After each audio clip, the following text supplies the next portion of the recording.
Seattle, like a growing number of places around the country, Washington state has looked for spots to house people exposed to the coronavirus who may have no safe place to isolate themselves. Local officials settled recently on a former Econo Lodge Motel in the city of Kent, south of Seattle, and on another location in an unincorporated part of the county that was also mostly lower-income neighborhoods.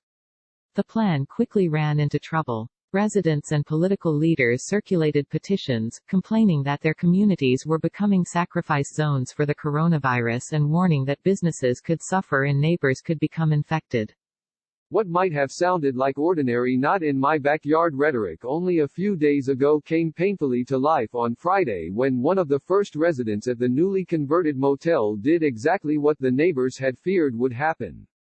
The resident, a homeless person who was awaiting the results of a coronavirus test, ignored the instructions of a security guard and wandered away, King County officials said in a statement. The person shoplifted some items from a convenience store across the street, it said, then hopped on a northbound bus. The bus was taken out of service for cleaning and sanitation. The community was still reeling. Kent's mayor, Dana Ralph, said neither of the two communities chosen to house people in need of isolation for coronavirus had experienced any cases of the virus before the new facilities opened. Residents of her town, she said, have wondered if their city was chosen by the county in order to protect wealthier neighborhoods around Seattle. The first two sites are probably the two most diverse areas of our county, she said, and are in the less affluent parts of our county. It's not lost on us. The Seattle region pioneered a process of decision-making, starting about 15 years ago, that requires city and county officials to conduct equity impact reviews, to make sure that poor and minority areas are treated fairly in government decisions. The equity impact idea has since spread to many other cities, including Oakland, California, Minneapolis, Dallas and Charlotte, North Carolina. Ms. Ralph said the process has worked well in the past and local leaders are proud of the region's role in creating it. You stand those policies up in place so that in a time of crisis, you make sure how decisions are made, she said. But from the outside, it looks like all that got pushed aside because of the crisis.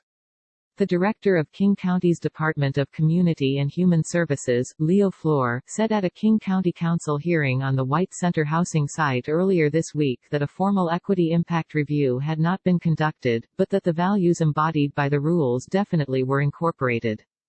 The piece of paper, the tool? No, Mr. Floor said.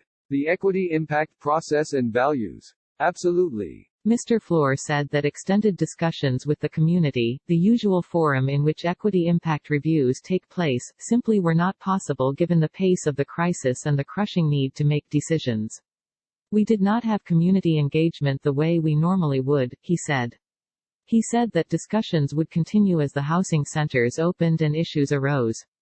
He said county officials had to find a place to house people who may have been exposed to the coronavirus but had no place to go to avoid infecting other people. We are developing facilities for people who do not have a home to go back to, either because they didn't have a home in the first place or because to go home would be unsafe to other people residing there, Mr. Floor said. Ms. Ralph said that she had not been forewarned about the county's plans for her city, and only found out after being called by a resident who had heard that the county was planning to purchase the motel. A court commissioner denied the city's request last week for a temporary restraining order stopping the former Econo Lodge site from reopening as an isolation center, but an appeal was scheduled for next week in King County Superior Court. We are of the belief that we have control of zoning and permitting and that an emergency doesn't take that away from us, Ms. Ralph said. But our first frustration was that they didn't consult with us, they didn't talk to us. Many cities are now looking at where to place isolation housing, some of them proposing to use trailers or various forms of existing housing. Seattle's experience shows that the conversations will be tough, taking in fears about the virus as well as questions about who might be staying in the facilities as they open. King County has said it will probably need isolation housing for travelers, for example, who get stranded in the Seattle region after exposure and are unable to go home until the incubation period for the virus has passed. Others could include emergency workers, ordinary residents who cannot go home to their families, and homeless people. King County has one of the highest rates of homelessness of any big city in the nation. The homeless person at the site in Kent was only the second occupant at the location, county officials said. One resident who lives near the White Center site, Rita Aronson, who works as a hair stylist, said her livelihood has already been hurt by the large number of people canceling appointments as a result of fears of the virus, and the community can ill afford other economic challenges. Sonia Ramirez, 45, an immigrant from Mexico who has lived for 25 years in the White Center neighborhood, said she worried about the children, including her 6-year-old daughter, who catch the bus to school near the facility. Washington's public schools were ordered closed by Gov. J. Inslee this week. It's a very residential area, Ms. Ramirez said.